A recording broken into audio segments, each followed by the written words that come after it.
Estimados, buenas noches. Les damos la bienvenida a nuestra clase magistral Hadoop y Soluciones Big Data.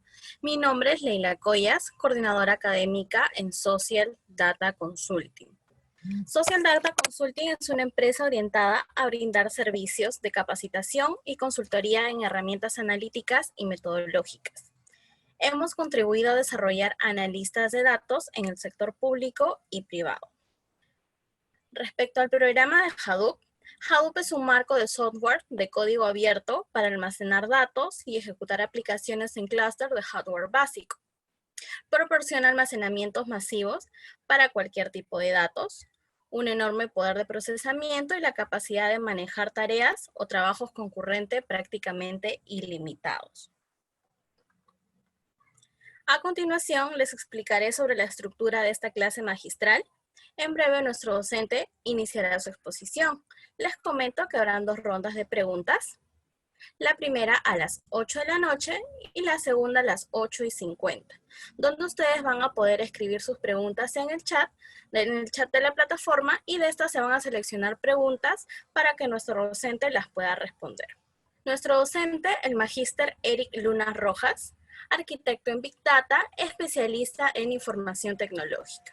Él es profesor en Big Data y sistemas de información, ingeniero de sistemas con más de 15 años de experiencia en el sector de tecnologías de información y soluciones Big Data, con estudios de maestría culminados en ingeniería de sistemas, ingeniería de seguridad informática y project management. Especialista también en ingeniería y gestión de las telecomunicaciones, redes de comunicación de datos, software libre, especialista en gestión de proyectos bajo enfoque de PMBOK, gobierno de TI, bajo marco de trabajo COVID, gestión de servicios CITIL, seguridad de la información con el ISO 27001 y miembro habilitado del Colegio de Ingenieros del Perú, asociado al ISAC. Actualmente cursa la maestría de Data Management e Innovación Tecnológica en la Off Business School en la Universidad de Barcelona. A continuación vamos a dar pase al docente Eric Luna Rojas para que pueda empezar con la clase magistral de Hadoop y Soluciones Big Data. Buenas noches con todos, bueno, bienvenidos a esta clase magistral. Bueno, es la primera dentro de la línea de lo que es Big Data y Hadoop, ¿ok? Más enfocado al tema de arquitectura y todo lo que es ingeniería de datos. Bueno, básicamente lo que vamos a ver ahora es un marco general de lo que es una de las herramientas base, fundamental y principal dentro de lo que es el Big Data como funcionalidad de lo que nosotros como especialistas en tecnología pretendemos usar para poder llegar a implementar una solución de Big Data. En este caso es el Hadoop, ¿no? El Hadoop como tal es un marco de software de código abierto que permite almacenar grandes volúmenes de datos, ¿no? En una arquitectura de clúster, en la cual vamos a más adelante revisar y vamos a ver con un ejemplo, un tema de cómo implementar un clúster, lo que es Hadoop. Vamos a empezar con el tema. Y nos vamos a enfocar en lo que es el Big Data. ¿Qué cosa es el Big Data, no? Se entiende como concepto, se entiende como un tema teórico, pero se entiende como un tema técnico, práctico, de lo que queda ahí, y no por ahí se menciona que no hay un consenso en sí.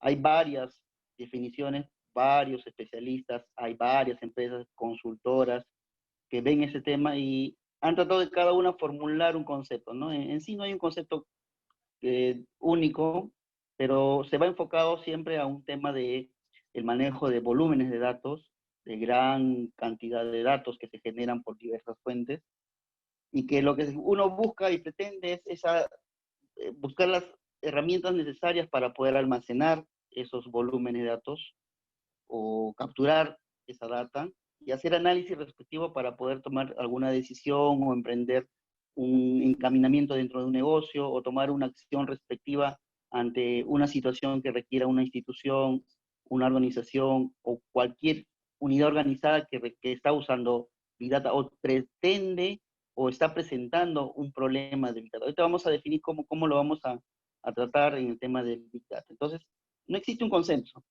No, pero sí se está enfocado a que hay un gran volumen, hay una variedad de datos y hay un tema de la pertinencia que vendría a ser la velocidad de esos datos, cómo lo queremos.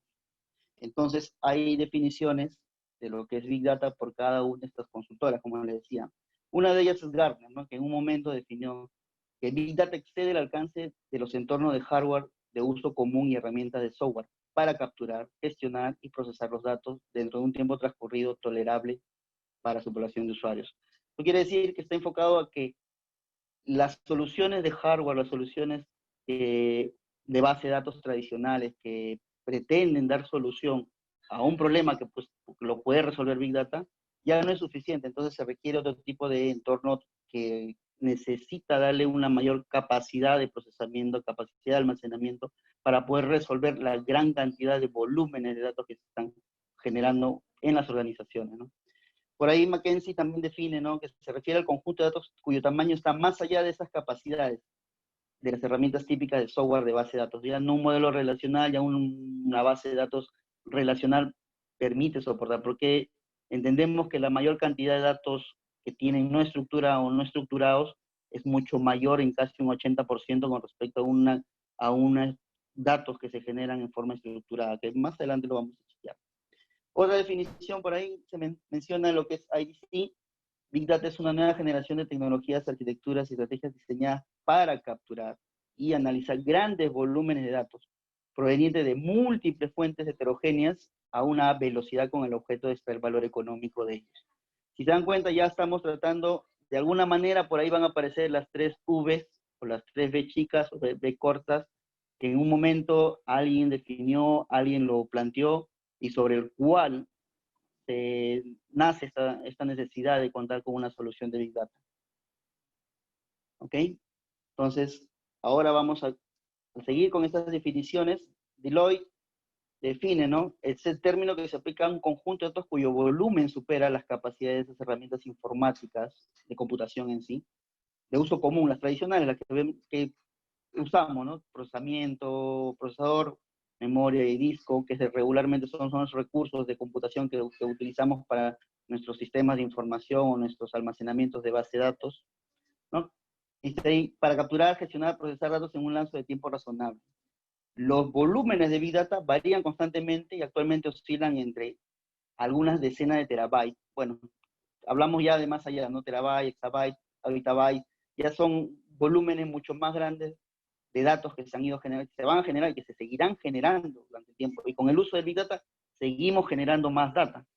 Eso no queda de lado. O sea, la data que capturamos, que obtenemos, ingestamos, que trabajamos, que tratamos, que transferimos, que transformamos, que procesamos, analizamos, encontramos algún patrón, seguimos generando más datos y requiere también un tipo de almacenamiento especial, y ese almacenamiento nos lo va a entregar Hadoop.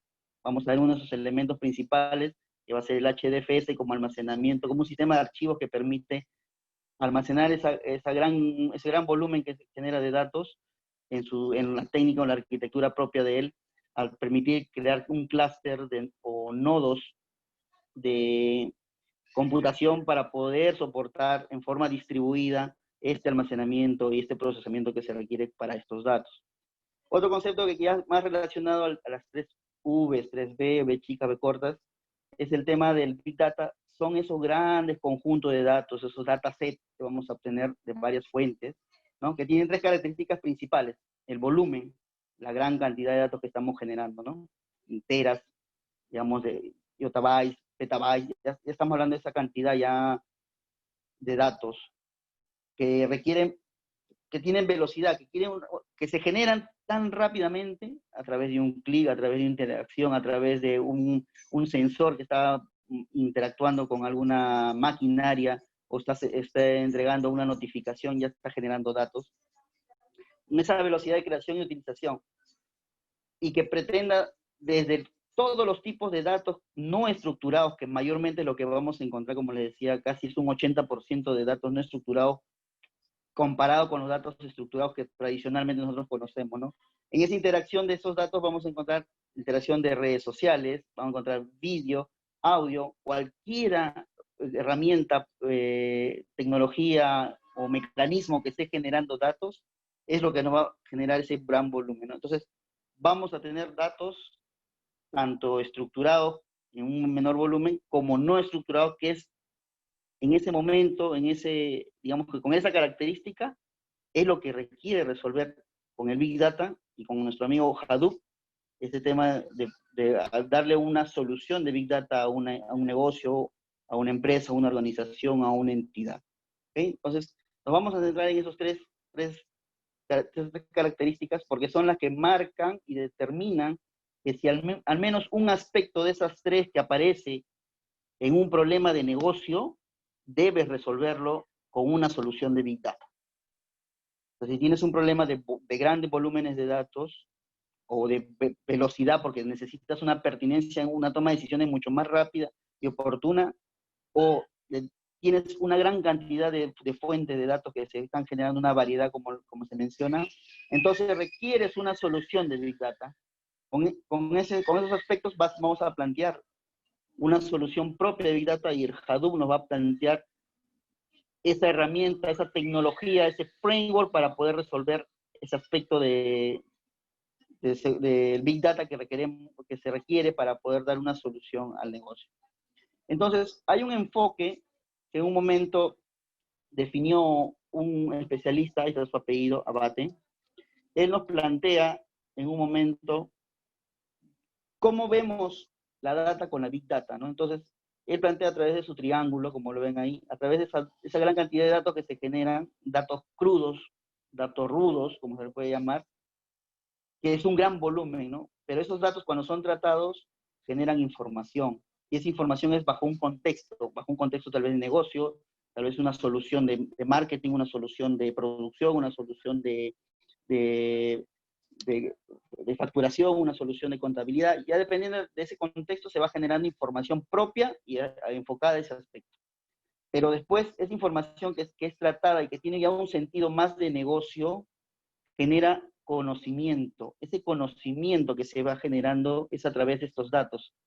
Pero entendiendo más allá del contexto del conocimiento, si analizamos más los datos y ya llegan a una mayor profundidad, bajo ya un contexto propio de negocio, bajo una función, algo más relacionado a lo que se plantea como negocio, entonces ya estamos generando una visión, porque ya con los datos del pasado, con los datos históricos, con los datos almacenados bajo un aspecto, podemos tener una visión y podemos ya definir cómo queremos que tal vez nuestro negocio, tal vez nuestra empresa, tal vez nuestra organización o nuestra institución vaya hacia un camino, pueda tomar una decisión o enrumbar una acción.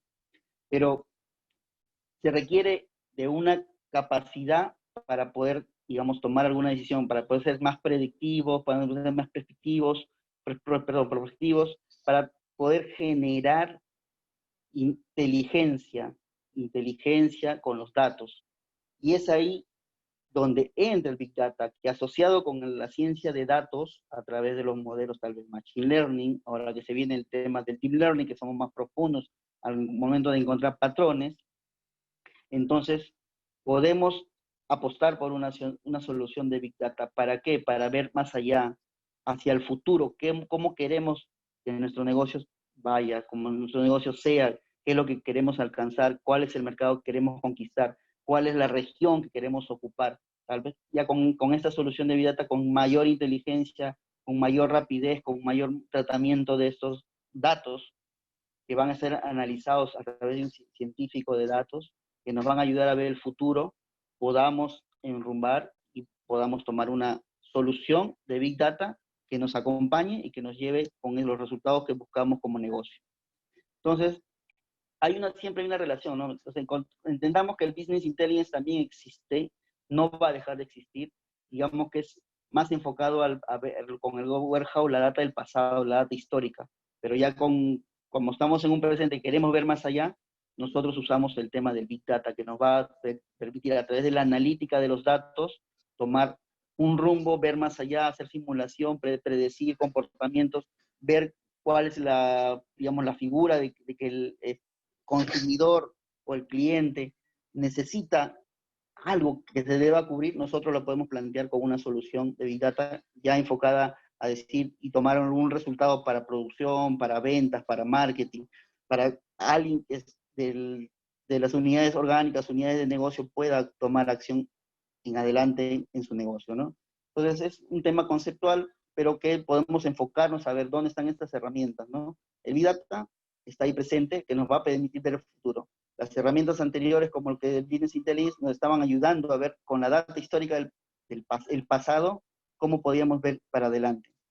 Ya con la unión, con la aparición del Big Data, ya podemos procesar grandes volúmenes de datos, predecir comportamientos, tendencias y otro manejo de los datos profundos que nos permitan ir hacia adelante y ver un mejor futuro para las organizaciones.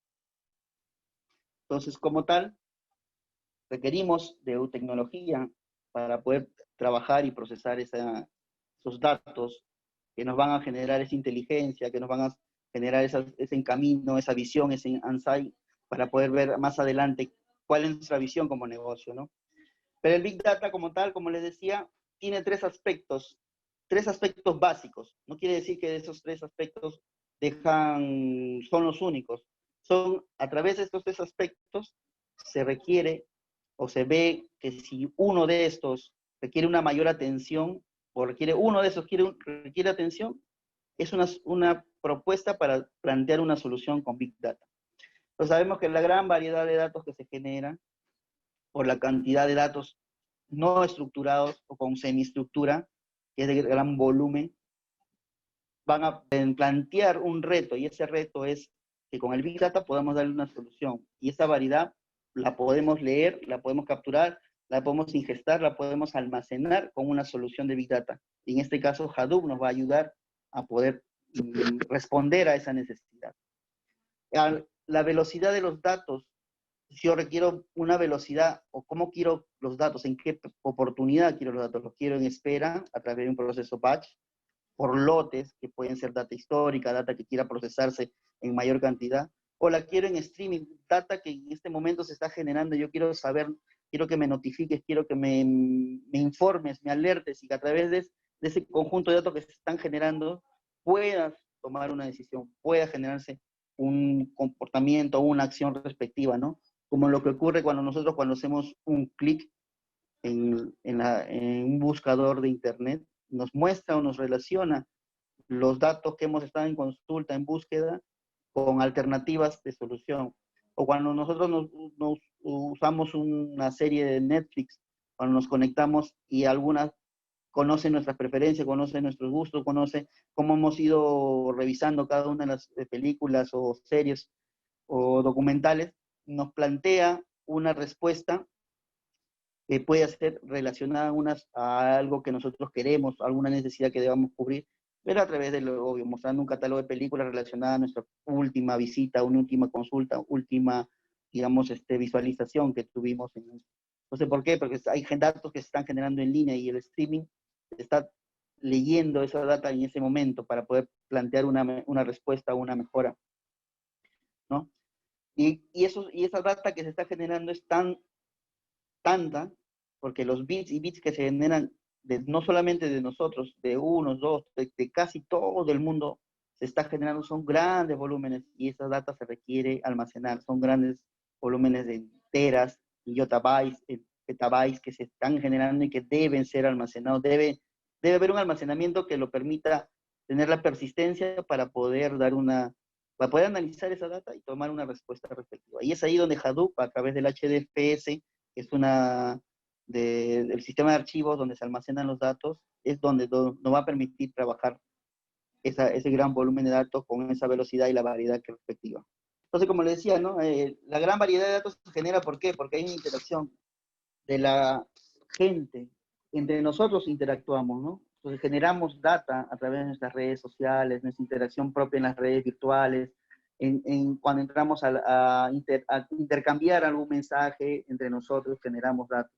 O a través del uso de algún dispositivo, alguna herramienta, alguna plataforma, donde interactuamos con una máquina, como les decía, puede ser un tema de correo electrónico o un tema de una TV digital, donde exista una interacción gente-máquina. Se está generando datos, y esos datos se tienen que almacenar, se van a tener que leer, se van a tener que tratar para poder darle una respuesta, tal vez una propuesta, una mejora, o conocer cómo uno interactúa con esa aplicación. Pero más allá están haciendo, está creciendo ese tema de la interacción de las máquinas entre ellas, el IoT. Ya las máquinas, ya los dispositivos, ya, digamos, que generan censo, que generan lectura, que generan notificaciones, están interactuando y es donde va el futuro del Big Data está muy asociado al tema del IoT. Es en este punto donde la data que se está generando con mayor variedad y con mayor cantidad en volumen, con gran velocidad, es a través de la interacción máquina-máquina. Los IoT nos están permitiendo al Internet de las cosas que exista mucho mayor cantidad de datos que se van generando. Y estos datos deben, en algún momento, alguien los necesita, los va a tener que tratar para poder tomar una acción.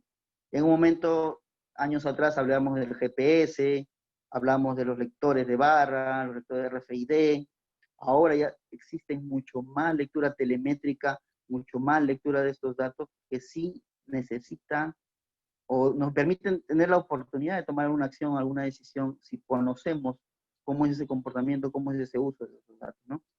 Entonces, básicamente acá el gráfico es definir cómo en el mundo se está generando la data, como ven, en Norteamérica, en Latinoamérica, cómo es ese gran volumen de datos que se están generando, a qué velocidad, por quiénes se están generando, por qué fuentes, ¿no? Entonces, lo que hacemos es esto, leerlo.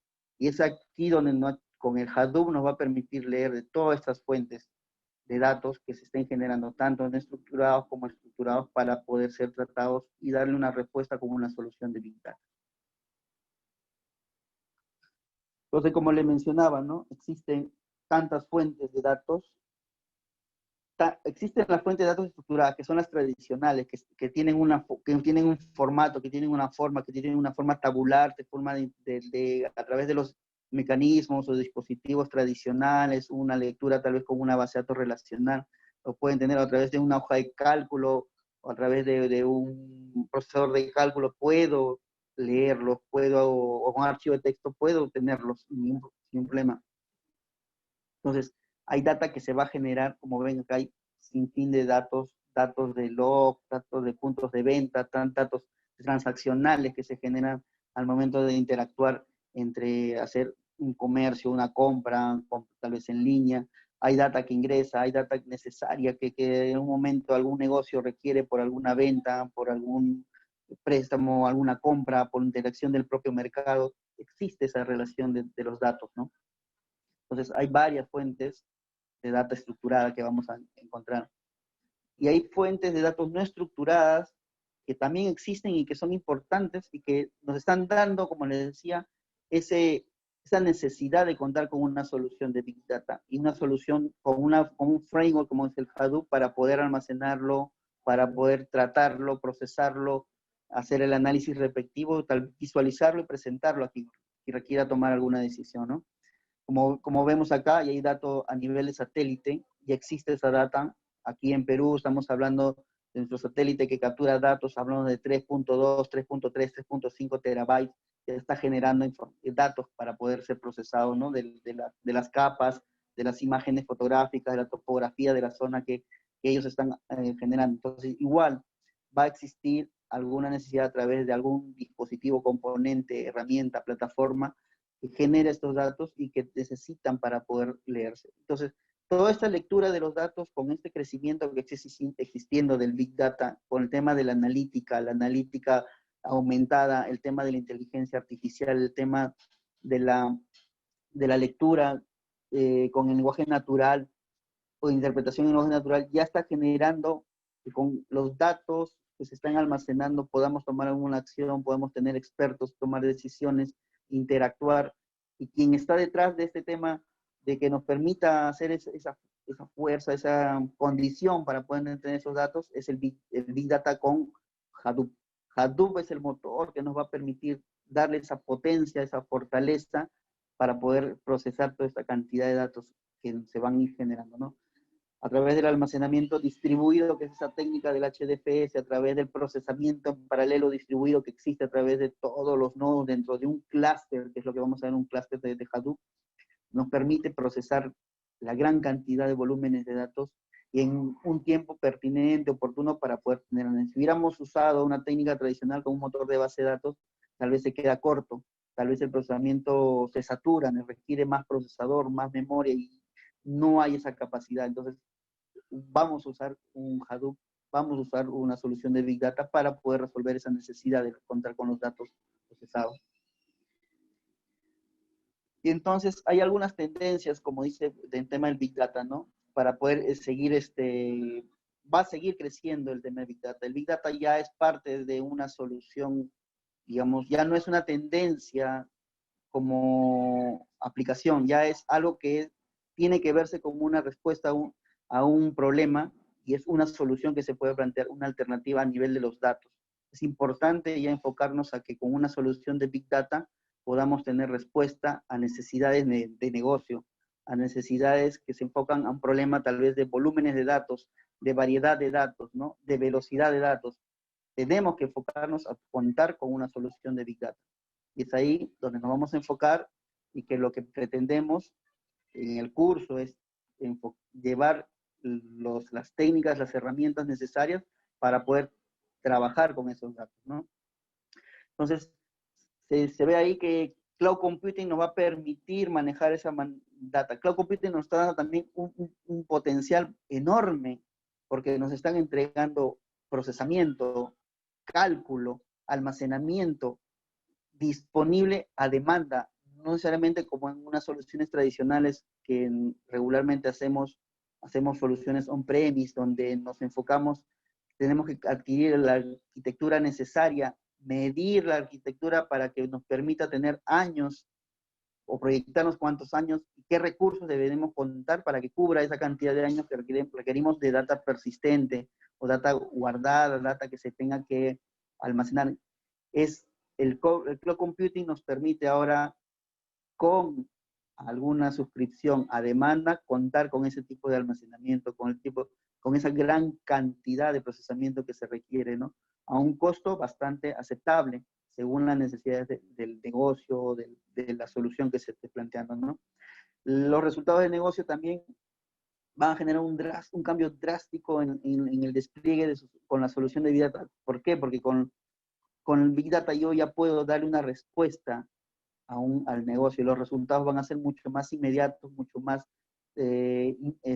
pertinentes al momento de mostrar un resultado, tal vez ya con mayor entendimiento y tratamiento de la data o entendiendo cuál es esa tendencia o ese patrón que existe en el comportamiento de mis clientes o en de mis consumidores, ¿no? Es como se dice en algún momento con los datos, voy a manipularlo como que ocurrió hace poco en las elecciones de Estados Unidos o en las elecciones de permitir a Inglaterra, a la Gran Bretaña, continuar o no en la Unión Europea. Entonces, por ahí sí he escuchado de ese tema, que a través del Big Data han tratado de manipular el voto de las personas, buscando que los que no estaban decisos o indecisos, mejor dicho, puedan tomar una decisión, ¿no? Entonces se le han lanzado viendo sus comportamientos de búsqueda, de consulta, cuáles son esas lecturas que se han visto de sus datos a través de las redes sociales para poder plantearles alternativas y que puedan enfocarse en el voto que ellos buscaban, ¿no? El sí o el no, dependiendo de la situación que buscaban. O del candidato que quería esa empresa o esa organización que gane, ¿no? Como en este caso ha sido el presidente Trump o lo que en el Brexit dieron el sí. Bueno, entonces el Big Data nos permite eso. Entonces lo que hace también es que las compañías se enfoquen a los datos. Ya tienen que ser data driven las organizaciones también para tomar alguna decisión. Tienen que enfocarse a tener esos datos. Y estos datos con gran capacidad de almacenamiento, de volumen de tratamiento, nos va a permitir el famoso Hadoop. Hadoop nos da esa fuerza tecnológica a través de todos los componentes principales y todo el ecosistema que esté relacionado dentro de él. Y algunas herramientas adicionales que se pueden crear, porque como es una plataforma, un framework open source, permite crecer, permite tener mayor, digamos, herramientas que vayan creciendo en el mercado, mejoras de rendimiento, mejoras de productividad, y podamos crear tal vez, si es que somos especialistas, nos metemos en el tema de la comunidad de open source, poder plantear tal vez una solución, una mejora a uno de sus componentes o a la misma arquitectura propia de Hadoop para buscar tal vez un algoritmo más óptimo para el procesamiento, un algoritmo más óptimo para el almacenamiento de datos que van a estar presentes en el repositorio de Hadoop o usando las técnicas de procesamiento en paralelo distribuido de lo que Hadoop nos plantea como una respuesta al problema de Big Data, ¿no?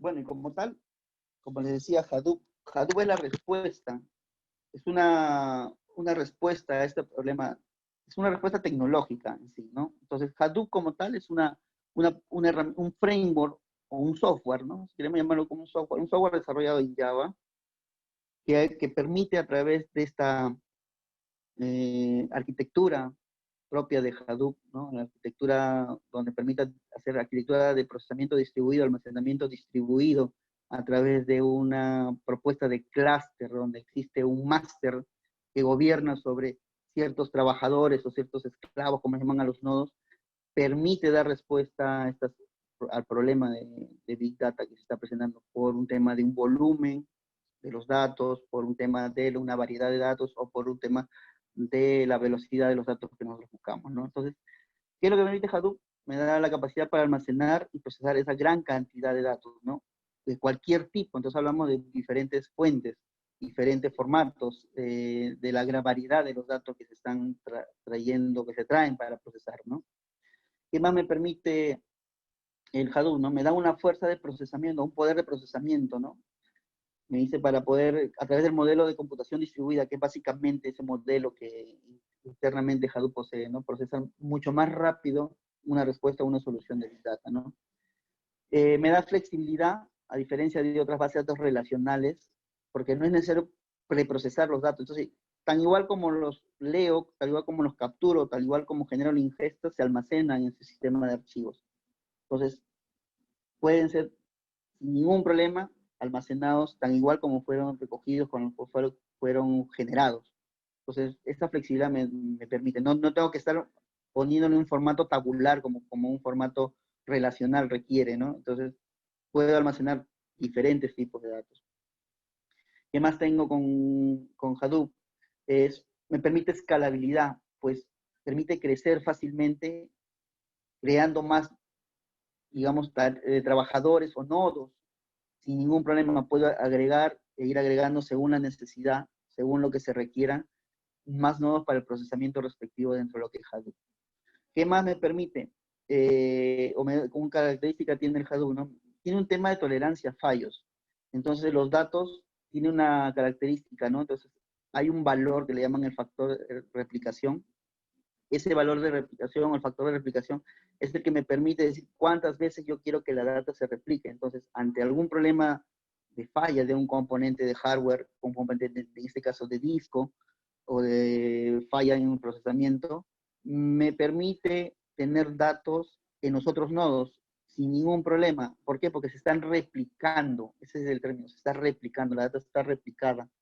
Y es ahí donde el Hadoop es una característica propia de él ante una falla, como les decía, de un nodo que cae, a pesar que la data está en ese nodo, pero como se ha replicado en nosotros, es mucho más fácil recuperar. No, ya no dependo de que tenga que recuperar el disco o la capacidad de hardware que perdí, sino que ya lo demás pueden continuar con las tareas porque la data va a estar presente sin ningún problema y la puedo recuperar. ¿Y qué más me permite? Como es un framework de código abierto, es el término relativo y gratuito no es open source, bajo el tema de la licencia open source. Entonces, existe una comunidad, como les decía detrás, una comunidad de desarrolladores que conocen el código fuente. Nosotros también podemos conocer el código fuente porque la misma Apache Software es la fundación que cubre o que está organizando el Hadoop, que lo administra, que lo mejora, que publica los parches, que publica las optimizaciones, la documentación propia, permite que como desarrolladores podamos participar, podamos leer el código fuente, podamos entender el fuente, poder mejorar ese fuente si es que fuera necesario, poder tomar alguna acción de mejora, y si esto beneficia en procesamiento, en almacenamiento, o en alguna característica, capacidad del propio Hadoop o de sus herramientas que están dentro del entorno de Hadoop, lo podemos llevar a la comunidad y participar, y esa mejora se publica, ya depende de cómo se hagan los filtros respectivos, las validaciones y los testeos para poder sacar una nueva versión, una mejora. Entonces, nos permite esto, ¿no? Entonces, como código de fuente abierto, un open source, podemos tener nuestro Hadoop. Y además que Hadoop, como tal, como es open source, podemos instalarlo, sin, como se dice, sin contar con una licencia restrictiva. Podemos instalar nuestro propio Hadoop. Y nosotros en nuestro curso lo que hacemos es instalar Hadoop open source, pero no dejamos de ver también herramientas como existen, como en el Linux, o en el sistema operativo, las distribuciones. Igual Hadoop con ese mismo enfoque también tiene sus propias distribuciones. Cada empresa toma el núcleo de Hadoop, los componentes principales o las herramientas del ecosistema y hace una mejora, hace una integración, crea una herramienta propia de esa empresa y lo implementa y presenta al mercado una distribución de Hadoop, ¿no? Por ahí han escuchado de Cloudera, que es una de ellas, Hortonworks, una de ellas, es otra de ellas, perdón, también que son potentes en ese tema del Hadoop on-premise, ¿no? Pero ya más adelante vamos a ver que también existen las soluciones cloud. Los proveedores de cloud, los cloud providers, también nos están entregando ya procesamiento Hadoop en sus nubes. Si han escuchado por ahí de AWS con EMR Elastic MapReduce, es una de las propuestas que tiene Amazon Web Service. Por ahí también tenemos a Google Cloud con Dataproc, también nos permite crear un clúster usar recursos para poder implementar nuestro propio Hadoop. Y también creo por ahí he visto de Azure Ansai, creo, si no me equivoco. También cada uno de los cloud ya está entregando también a través de su solución cloud una propuesta para nosotros usar Hadoop. Y en el curso también nosotros vemos esas soluciones, ¿no? Podemos ver en GCP una implementación propia del Hadoop. Podemos crear nuestros clústeres, poder hacer el provisionamiento mucho más rápido, ¿no? Como hacerlo en modo local. Pero son alternativas que nosotros usamos para poder, digamos, en tanto entorno académico como por haber un entorno real, ¿no? Poder ver el tema del procesamiento, poder ver el almacenamiento y la figura propia de lo que es Hadoop.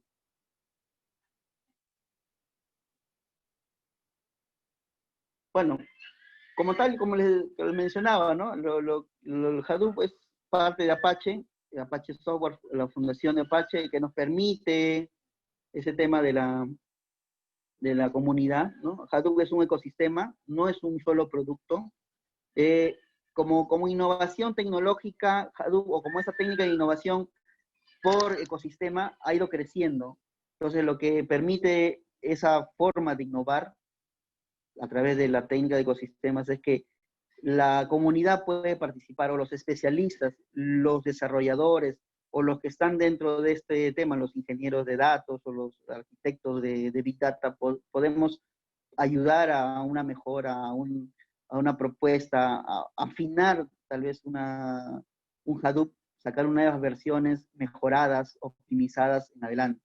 Entonces, es un ecosistema que tiene alrededor del núcleo, del core, varias herramientas de propósito, ¿no? Unas son de ingesta de datos, otras son de transferencia o importación, exportación de datos de fuentes relacionales, otras son de administración propiamente de todos los componentes del clúster, hay otras que se encargan de la parte analítica de los datos, otras que se encargan de la ingesta propiamente, del tratamiento de los datos, o de permitir en otros modos de almacenamiento más naturales o más parecidos al lenguaje humano, como es la consulta SQL, digamos, para que, como la conocemos, nos entregue alguna herramienta propia del ecosistema de Hadoop, ¿no? Como dice ahí, Apache Hadoop es una colección de software de código abierto que permite el almacenamiento distribuido y el procesamiento de esos grandes volúmenes de datos que vienen de diferentes tipos, bueno, de sistemas o de data, o de otras fuentes de datos, ¿no?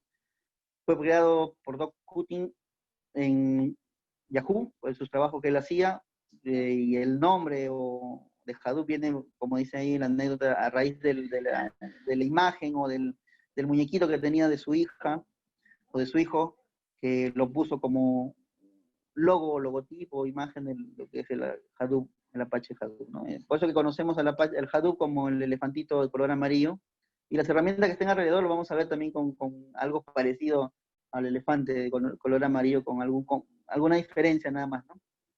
Pero esa es, digamos, la anécdota en la parte de lo que es el Apache Hadoop. Bueno, y como le mencionaba, ¿no? Como que las ventajas, todo lo que es la programación lo permite hacerlo en paralelo, o sea, no hay una espera, nos permite generar como, digamos, como hilos de trabajo, y a través de la capacidad de procesamiento que existe, porque la sumatoria de todos esos nodos me genera esa capacidad, puedo realizar las tareas respectivas, ¿no? Permite distribuir, como se dice, ficheros en nodos, también como les decía, un poco para cumplir con el tema de la replicación. Regularmente se dice que el factor de replicación por default es 3, o sea, quiere decir que mínimo deberías tener 3 nodos dentro de tu clúster, nodos esclavos, me refiero, nodos de trabajo, para permitir el almacenamiento respectivo de lo que es el Hadoop. Dispone de módulos de control, bueno, hay herramientas de monitorización propiamente, pueden hacerse por línea de comandos, otras son interfaces gráficas, otras ya son herramientas mucho más avanzadas como el Ambari, que nos permite ver cómo procesan, cómo los recursos están trabajando, cómo los componentes del clúster están operando, cuál es la salud propiamente de nuestros clústeres. ¿Qué más nos permite hacer distinto? Bueno, podemos crear más add-ons, quiere decir que podemos crear más y más herramientas relacionadas dentro del entorno de Hadoop, ¿no? Eso es lo que nos plantea lo que es nuestros amigos de Apache Software con Hadoop. Y como tal, Hadoop tiene un núcleo principal, algo que es propio de él y que ha ido mejorando durante los años, durante este tiempo, para poder dar una mejor respuesta a estas propuesta de solución de Big Data, ¿no?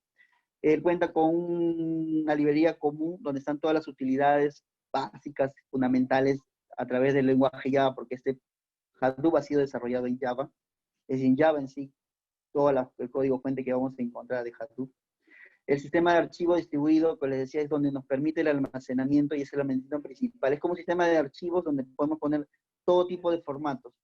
Lo va a soportar sin ningún problema. Él es el que se encarga de almacenar y el almacenamiento lo hace en cada uno de los nodos que formen parte del clúster de Hadoop. El MapReduce, que es un utilitario, digamos, para permitir el procesamiento, porque es a partir de la versión 2 del Hadoop aparece el MapReduce. Él le da la fuerza de procesamiento, él hace las tareas de procesamiento paralelo, distribuido respectivo, que requiere el tratamiento de los datos que nosotros tenemos en nuestro HDFS, que es donde almacenamos. Y el YAR que es el que nos permite controlar todos los recursos que existen dentro de nuestra arquitectura de hardware instalada, de nuestra arquitectura de software instalada, que nos permite programar los trabajos respectivos, las tareas, él coordina la existencia de recursos, la disponibilidad de algún nodo, lo que necesita la tarea de realizar, él entrega y él coordina con todos los nodos los recursos que van a ser necesarios para realizar las tareas del procesamiento o del almacenamiento respectivo. O tal vez de algún cliente que está solicitando un cliente de Hadoop, que puede ser un Spark, un Hive, o cualquiera de estas herramientas que están alrededor del entorno, del ecosistema, que van a entrar y que detrás van a coger el almacenamiento HDFS, van a tomar la técnica del MapReduce para poder procesar los datos. Entonces, él es el que nos permite ya coordinar esas tareas respectivas con todos los componentes de la arquitectura de Hadoop. Y como les decía, bueno, en una explicación más corta, estas son las 3 capas principales, ¿no? En la capa de almacenamiento, que es el HDFS, que es el sistema de archivos. Es un sistema de archivos real, podemos tratar el sistema de archivos, podemos copiar archivos, leer archivos, como un sistema de archivos propiamente. Tenemos la otra capa de la gestión de recursos, que era el YAR, él hace la gestión del procesador, la memoria, el disco, y otros recursos que se requieran para hacer las tareas de lo que es el Hadoop o lo del Big Data o de algún cliente del Hadoop requiera, ¿no? Y tenemos la capa de aplicación, que es ahí donde está el motor de procesamiento. Como les decía, él es el que forma coordinada con los clientes, realizan el uso del procesamiento, realizan las tareas de procesamiento o de tratamiento de los datos que están almacenados en HDFS y que el YARN le organiza para poder darle acción o asignar recursos que requieran para estas tareas respectivas, ¿no? Bueno, queda solamente por aquí ver Hadoop. Vamos a más adelante ver una implementación, simplemente como tal, ¿no? Apache.org, podemos ver qué nos ofrece Apache. Esta es la página principal, ¿no? Donde vemos acá todos los módulos que cuenta, que los 4 principales, más alguna otra herramienta que vaya apareciendo en el camino. Y estos son los proyectos relacionados, que mayormente son esos componentes del ecosistema, ¿no?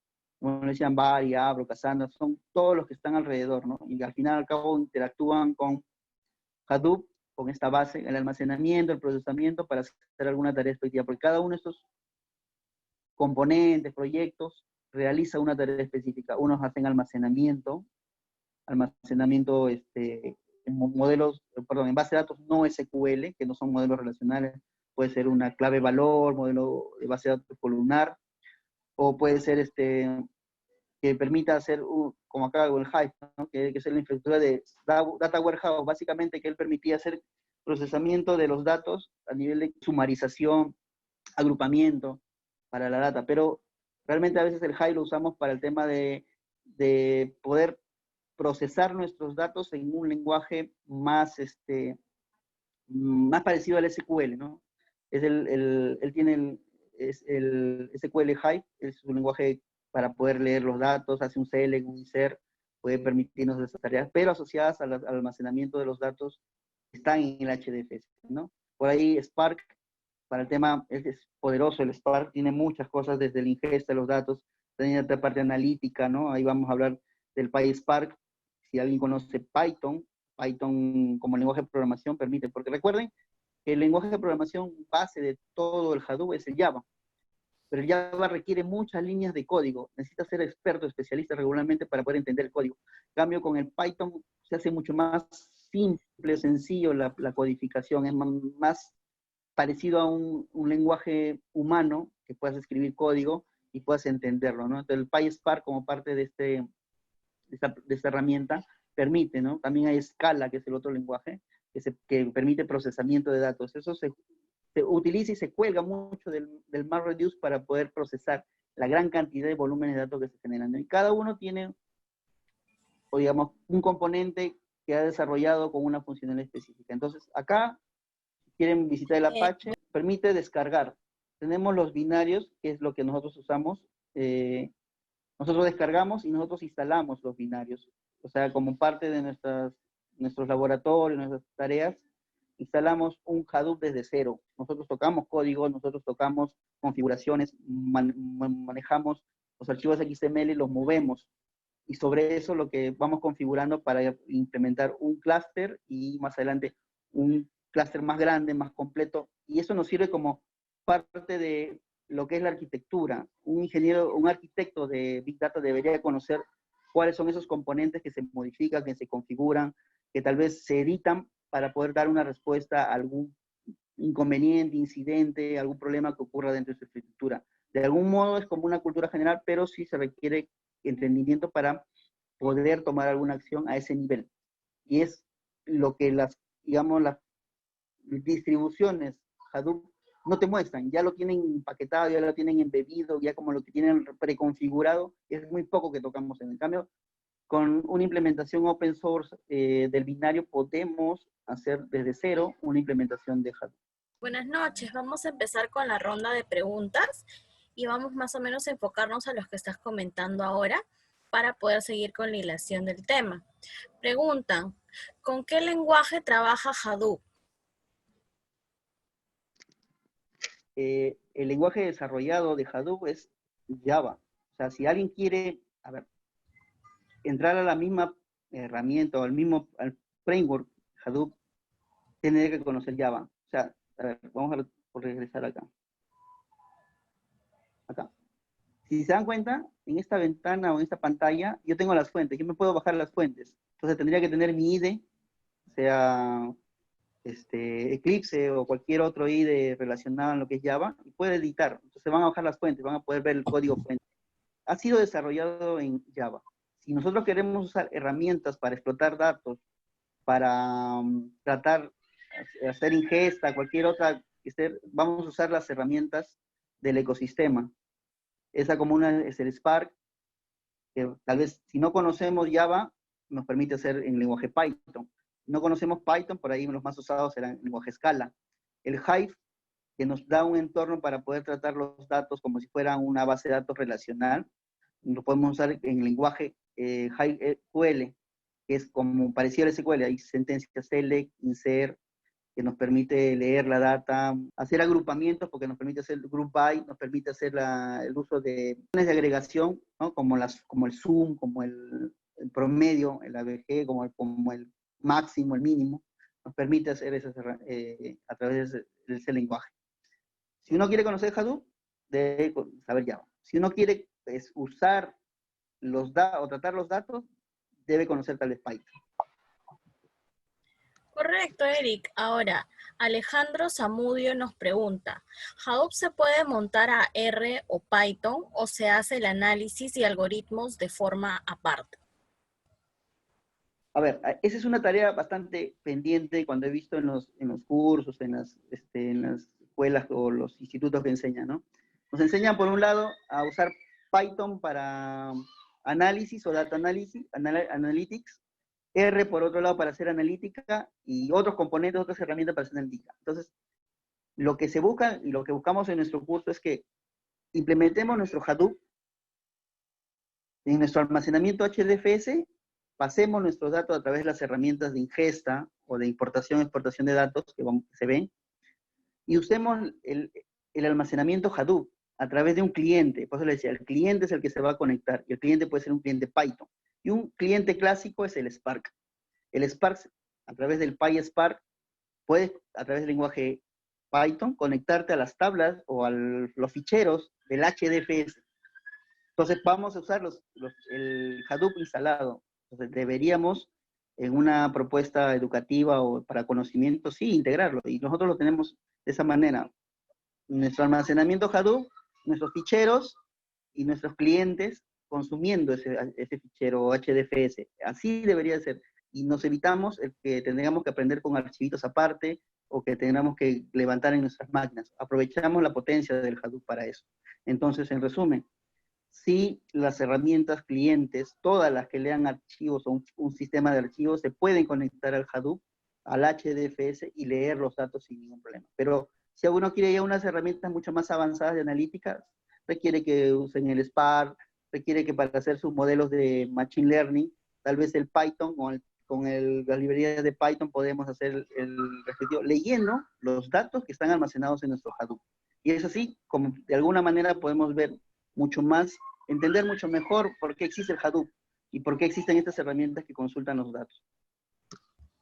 Correcto, Eric. Rolando nos pregunta, requisitos mínimos de hardware para implementar una solución Big Data con Hadoop. Bueno, según la teoría, no requiere mucho hardware, pero si estamos hablando de una solución más enfocada en un entorno empresarial, sí necesitas contemplar eso, ¿no? Para un tema educativo, lo mínimo que se requiere es una máquina con 8 GB de RAM. ¿Por qué? Porque vamos a trabajar con máquinas virtuales. A no ser que tengas un sistema operativo Linux en tu máquina, en tu PC o en tu laptop, sobre eso ya montaríamos el Hadoop. En todo caso, si no lo tienes, nosotros lo que hacemos es a través de máquinas virtuales, y lo que estamos planteando ahora es llevar la solución o la propuesta también a un cloud. Sobre cloud podemos hacer también provisionar instancias virtuales y sobre un sistema operativo de Linux levantarlo. Entonces, lo que se recomienda para entrenamiento son 8 GB de RAM en una máquina. El disco es relativo.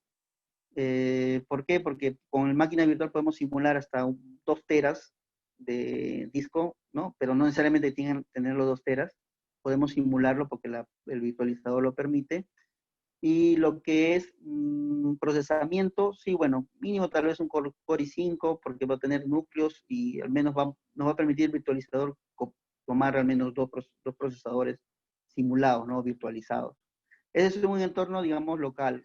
Si uno ya quiere ir a la nube, con una suscripción nos vamos a la capa gratuita, que es lo que estamos haciendo con los muchachos del curso, y sobre la capa gratuita podemos provisionar recursos, procesamiento, disco y memoria en máquinas virtuales en este caso, del proveedor de cloud, ¿no? Puede ser un GCP, puede ser un Azure, puede ser un AWS, todos te permiten, como máquinas virtuales.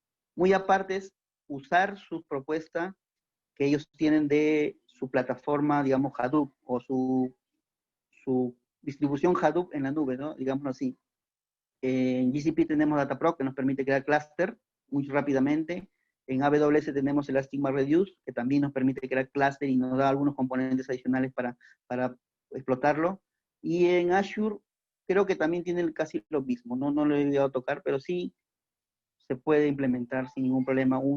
Creo que es el Azure Ansai, un clúster de Hadoop, tan igual como las otras plataformas. Entonces sí podemos, no hay límite para poder explotar o aprender Hadoop.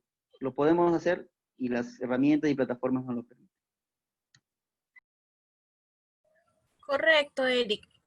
Dentro de unos minutos más se procederá con la segunda ronda de preguntas a las 8:50. ¿Ok? Eric, podemos continuar con la clase maestra, por favor. Como les decía, bueno, acá he encontrado un ranking, ¿no? Como lo hace Gartner en algún momento, esta es otra empresa, Forrester, donde vemos tanto la comparativa de las distribuciones. Recuerden que las distribuciones son soluciones que podemos instalar on-premise, o sea, en nuestro data center, donde requerimos estar en la nube. O sea, ya es una arquitectura, digamos, tradicional, si podemos llamarla así. Y las propuestas de las soluciones cloud, ¿no? Como vemos ahí, AWS, digamos que la pionera, digamos, ha avanzado bastante, pero las demás tampoco se quedan atrás, ¿no? Hortonworks, que es una distribución para on-premise, es digamos, la que ha ido corriendo y la ha ido entregando muchas herramientas a Hadoop, al Apache Software Foundation. Una de ellas es Ambari. Ambari es de Hortonworks. Ambari es digamos, el entorno de administración, o sea, un entorno visual, gráfico, donde yo pueda ver en un solo panel de control todos mis recursos y cómo se están comportando. Puedo asignar nodos, quitar nodos, o sea, nos permite tener administración. El Hortonworks le ha dado a Hadoop digamos, esa funcionalidad que se puede implementar en cualquier otra solución como para poder administrar nuestro entorno de Hadoop. Cloudera como tal también está ahí. Cloudera y Hortonworks ahora son una sola. Si uno entra a la página de Cloudera o de Hortonworks, va a llegar siempre a la misma. Las dos son una sola, digamos, propuesta ahora para competir la amenaza que sentían ante el crecimiento de las cloud, ¿no? Microsoft también ha crecido bastante, Google también estaba relegado Google, pero ha ido ya mostrando más propuestas a nivel de soluciones de Big Data, en este caso de Hadoop, ¿no? Por ahí también vemos a Huawei, que en un momento creció, Oracle también que con su nube, SAP. IBM también está bastante, no sé por qué no aparece en esta lámina, pero IBM también tiene una buena propuesta, tanto a nivel de distribución, como le llamo, distribución on-premise, como para su solución en cloud, ¿no? Pero bueno, es cuestión de revisarlo. Pero en el curso nos vamos a dar digamos, un chispazo. Al final nos permite tener cuentas gratuitas. Lo importante de las nubes es que nos permite cuentas gratuitas. Con eso podemos desarrollar varias cosas. Como les mencionaba, ¿no? Estas son las distribuciones que existen en el mercado. Si alguien ya las escuchó y ya las vio, tal vez la usó, van a encontrar que estos son los empaquetados, tipo como en un momento Linux estuvo, ¿no? Se creó el núcleo de Linux, el kernel, y sobre esas que empezaron a aparecer distribuciones, ¿no? Cada una mejorada, ¿no? Por eso tenemos una familia Debian Ubuntu, por ahí tenemos una familia Red Hat Fedora, creo que también está CentOS ahí, tenemos a SUSE, tenemos un sinfín de distribuciones Linux. Es lo mismo pasa con la distribución de Hadoop. Entonces, alguna empresa toma el núcleo de Apache Foundation, que es el Hadoop, y hace las mejoras respectivas. Cada uno crea, digamos, una mejora, alguna funcionalidad, y lo propone, y esto lo comercializa y lo vende, ¿no? Esa es la diferencia de una distribución versus el núcleo o la solución open source que nosotros implementamos en los laboratorios. En los cursos, esto de Cloudera y Hortonworks existen, como le llaman los Quick Start.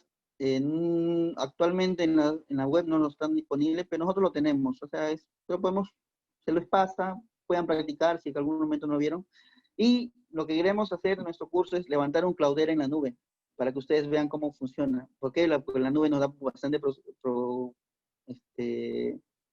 hardware o procesamiento o almacenamiento, entonces podemos usarla sin ningún problema. Entonces, es ahí lo que vamos a apostar en crear para que se vea como un tema académico, porque si queremos implementar Cloudera completamente, tenemos que pagar una licencia.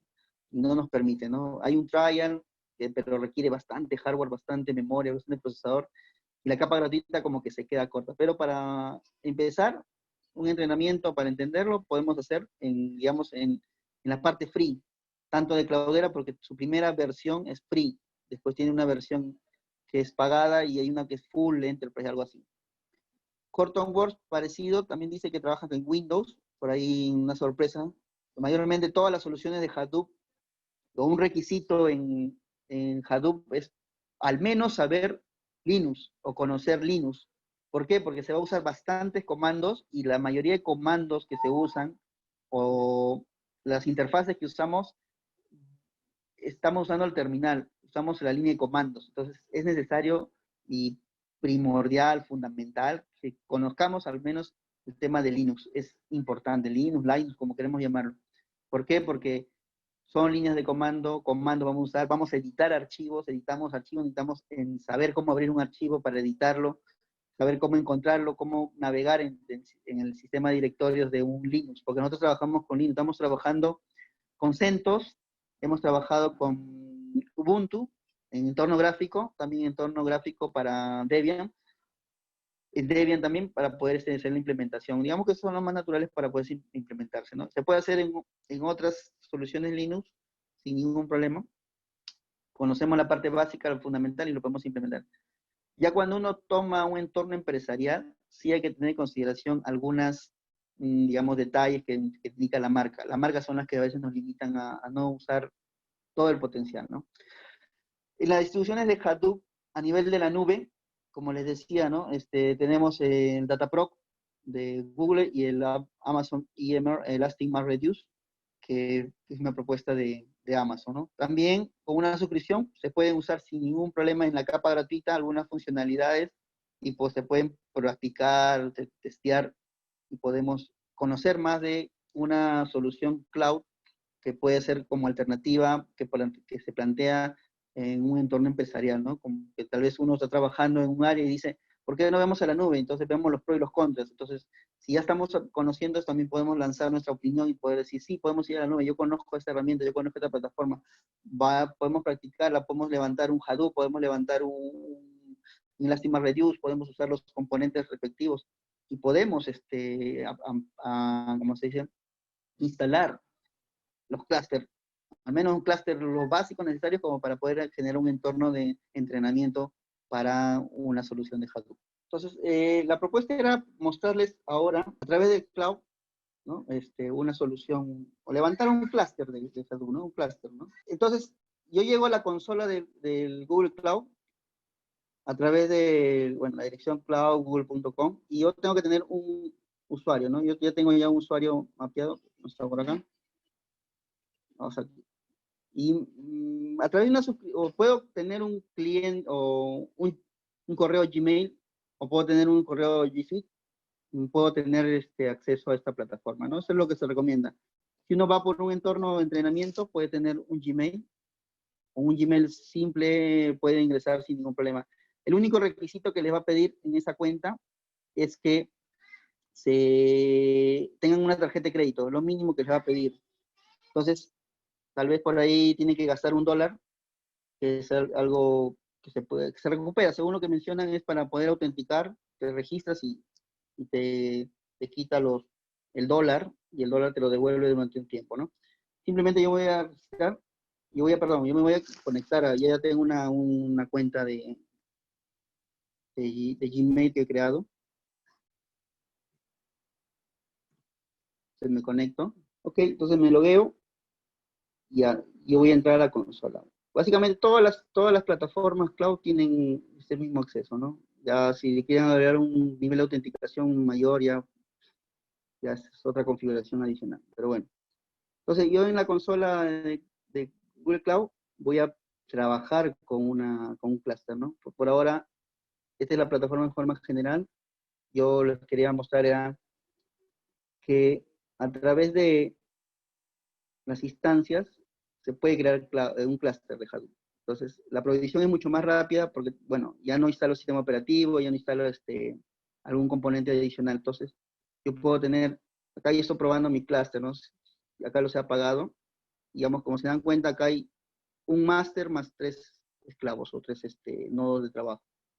Todo se puede configurar. Entonces, uno puede crear a través de este componente, de este amigo que se llama Dataproc, el clúster respectivo de Hadoop. Y nos va a entregar Hadoop. Entonces, yo simplemente acá Dataproc y creo un clúster. Este clúster me va a provisionar. Depende de la configuración que uno desarrolle, ¿no? Cuando crea el clúster, le dice si es un clúster único, o sea, un solo nodo, o puede ser un clúster con varios nodos. Como ven acá, he tenido ejemplos de que he creado clúster, ya que están con 3 nodos mayormente, una cabecera que es el máster y otros esclavos, ¿no? Entonces yo voy a crear un nuevo clúster. Si dan cuenta, se van a provisionar mucho más rápido. Entonces, el clúster, el nombre, un nombre respectivo, pues ponen letras y números, que es lo que recomienda al momento de crearse. Entonces, uno puede poner letras, números, depende de la región donde lo quiera ubicar, eso es relativo, ya depende de cómo uno quiera configurar, y si es un entorno real ya, digamos, le va facturando según la región, ¿no? Y acá está el tema del modo de clúster. ¿Cómo necesito el clúster? Uno solo nodo quiere decir que es a la vez el máster con el slave. Él es el que gobierna y el que trabaja.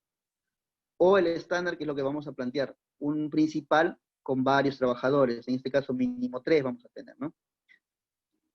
O puede ser de alta disponibilidad, donde existan 3 principales. Quiere decir que se puede generar alta disponibilidad. O sea, podemos tener un name node, el máster del clúster esperando o teniendo uno en espera o disponible ante una caída de los otros, para que todo el clúster no tenga perjuicio y pueda seguir operando. Bueno, en nuestro caso vamos a trabajar con uno, vamos a ver con qué nos da a nivel de la configuración propia del nodo principal, que es lo que vamos a configurar. Si dan cuenta, hay algunos componentes que empiezan a aparecer. Él contiene, dice, el administrador de recursos, que es el YAR, más el almacenamiento del clúster principal, ¿no? Con todos sus controladores respectivos para trabajo.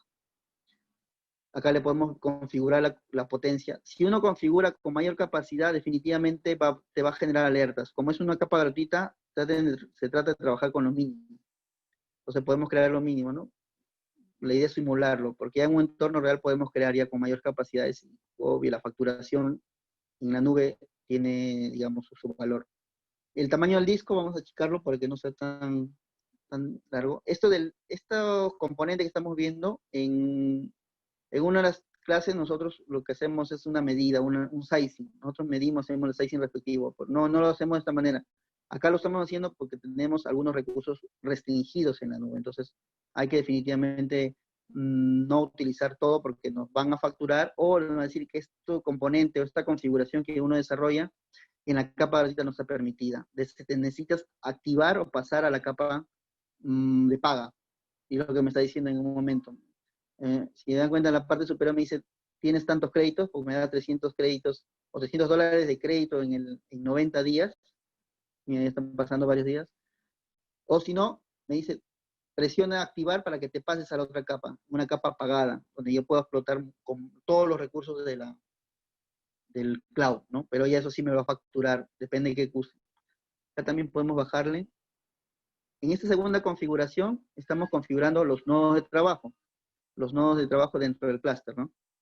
Igual, contiene el YAR Node Manager, que ese es el componente de gestión de recursos del nodo, y el HFS, donde se almacenan los datos, ¿no? El data node, como le llaman, es donde se almacenan el dato. Factor de replicación, por default, está poniendo 2. ¿Qué quiere decir este factor de replicación? Que los datos que se registren o que se almacenan se replica una segunda vez. Si tuviese factor de replicación 3, se replica 3 veces el dato, pero no en el mismo servidor, en el mismo equipo, en el mismo almacenamiento, sino en los otros equipos disponibles, en los otros equipos o nodos del clúster disponible. En este caso, son dos, o perdón, es factor de replicación 2, se debe replicar la data en dos nodos. Y en un tercero, si que implementamos, no lo replican, pero es una técnica aleatoria, él sabe dónde lo va a almacenar. Igual, le bajamos el procesador, la memoria, y le ponemos menos disco, ¿ok? ¿Qué más podemos configurar acá? Pues esto es lo mínimo. Esto ya son temas adicionales, eso se puede ver después. Y damos crear. Lo que va a hacer es, en base a los recursos que hemos asignado, ya no me ha salido un mensaje, entonces quiere decir que es válido mi configuración.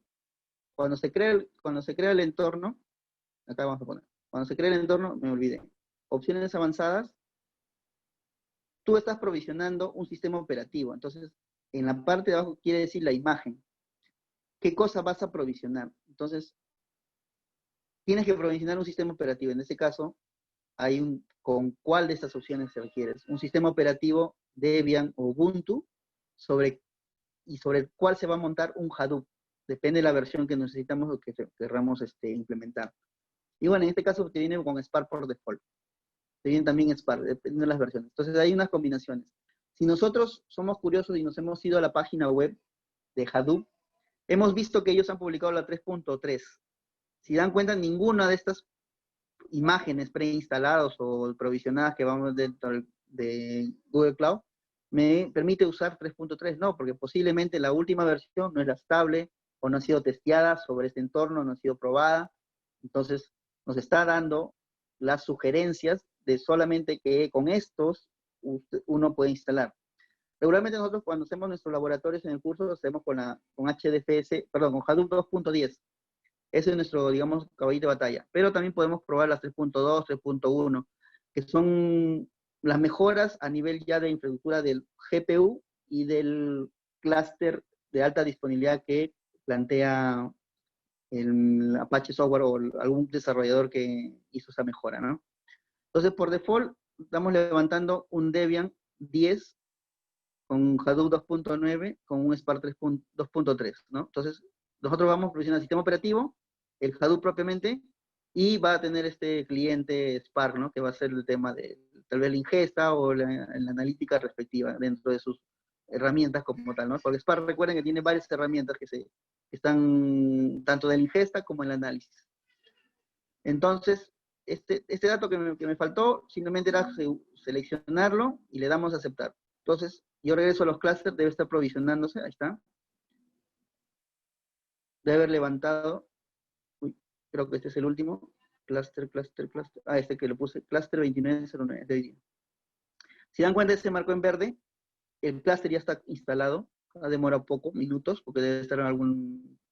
Según la región también, la velocidad, el provisionamiento se ejecuta rápido o demora un poco más. O sea, acá se puede ver, bueno, como ahora no tenemos nada todavía ejecutando, no hay ninguna estadística, tampoco hay trabajos que se han ejecutado. Y vamos a ver cómo ha provisionado. Él ha provisionado una máquina principal y 3 equipos de trabajo. Entonces le ha puesto un nombre, ¿no? El primero, el master con una M, y los workers o trabajadores con una W, ¿no? Regularmente en la arquitectura hablamos del master slave, pero por no hablar del slave como un término despectivo, entonces simplemente son trabajadores. Y le han cambiado el nombre, ¿no? Entonces a partir de acá ya tenemos instalado, ya tenemos implementado un Hadoop. Acá nos permite a través del navegador poder conectarnos, o a través de un cliente SSH, ¿no? A través de un PuTTY, o a través de otra herramienta podemos conectar, a través del puerto 22, o con cierto nivel de autenticación, ¿no? Entonces, nos ha permitido levantar un Hadoop. Ya a través de esta consola, si queremos usamos esta consola, si no configuramos otra para poder levantar entrar al sistema operativo. Si se dan cuenta, yo le he dado clic al principal. Y miren, si se dan cuenta, ninguno de los otros debería tener acceso.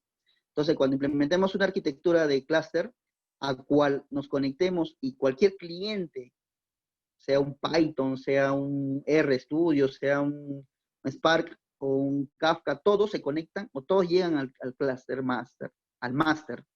Es a él donde le notifican la entrada y él es el que determina con cuál de los nodos va a trabajar o cómo se va a almacenar. Entonces, es a él donde primero apuntamos. Este, digamos, el punto de entrada. Y si hubiese una alta disponibilidad, debería haber otro cluster master en alta disponibilidad y cada uno apuntando a los dos. Uno espera, si es que cae uno, para que el otro entre a trabajar en forma activa. Entonces también se generan esas técnicas. Entonces, inicialmente lo que hemos hecho es conectarnos al máster, porque él es el que nos va a dar la cara de entrada al servicio. Entonces acá está. Si dan cuenta, es un sistema operativo, es un Linux. Quitando. Entonces, si dan cuenta, no sé si ven, es un sistema operativo, es un Linux que se ha creado porque era el Debian. Ahí está una versión. Entonces nos ha permitido levantar ya el sistema operativo. Nosotros no hemos configurado nada. Nos ha permitido levantar el Hadoop. Si vamos Hadoop, que es el comando principal version, vamos a ver que ya instaló el Hadoop 2.9, bueno, que hemos seleccionado, 2.92. Entonces ya tenemos acá el Hadoop. ¿Qué más podemos tener? Tenemos el HDFS, que es el sistema de archivos. HDFS, DFS, y acá están todas las opciones que existen dentro de los comandos que se puedan usar del sistema operativo, ¿no? Entonces tenemos ya un Hadoop levantado. ¿Cuánto nos hemos demorado? Muy poco. Entonces, esta es una alternativa para alguien que quiera ya no solamente ver la parte de instalación, configuración, simplemente quiera aprovechar las herramientas, ¿no? Desde tema Spark, tema Hive, tema PIC, un cliente Python, un cliente RStudio, leer los datos que se almacenan en el HDFS.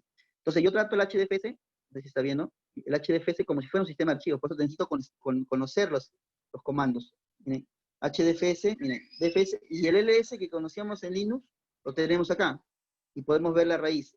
Ya estoy viendo, como se dan cuenta, acá estamos viendo el sistema de archivos del Hadoop.